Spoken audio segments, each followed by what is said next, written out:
J'avais un rêve quand j'étais adolescente. C'était d'aller aux Jeux Olympiques. Donc quoi qu'il arrive, je n'ai jamais lâché cet objectif.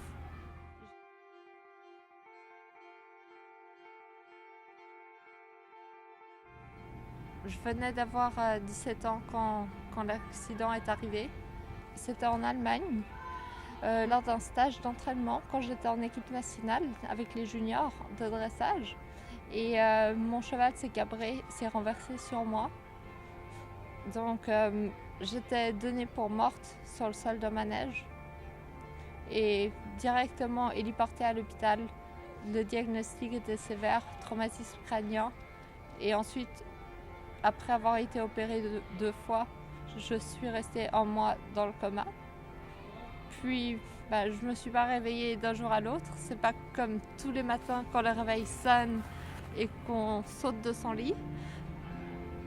Je ne pouvais plus rien faire. J'étais mentalement pas présente. Je ne comprenais rien. J'étais hors de moi.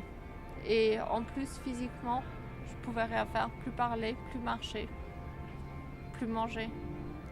Il a bien fallu retourner à la vie. Simplement qu'au début, je ne le voulais pas. C'est grâce à ma maman qui a eu un déclic, qui a négocié avec le personnel soignant et les médecins pour me ramener un week-end à la maison.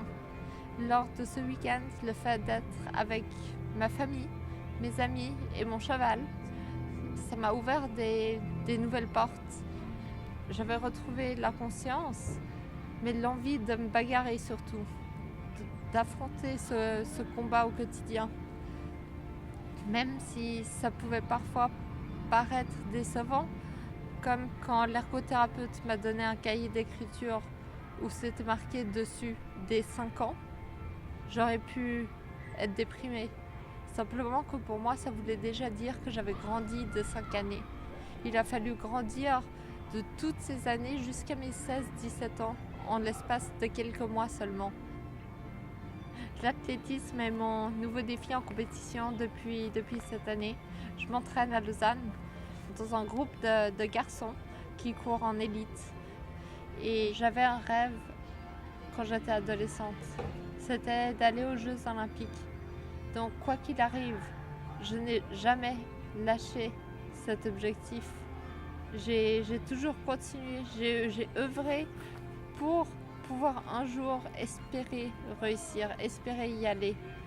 Et grâce à la grande volonté, la détermination, la persévérance, j'ai pu finalement y aller et y concourir aux Jeux paralympiques de Rio 2016. Le bonheur, c'est pas facile à le décrire. C'est de se réaliser, faire ce que l'on a envie de faire, mais pas seulement. Parce qu'il y aura toujours des choses que l'on n'aime pas faire. Par contre, on sait pourquoi on le fait. Et ça rend les choses beaucoup plus simples.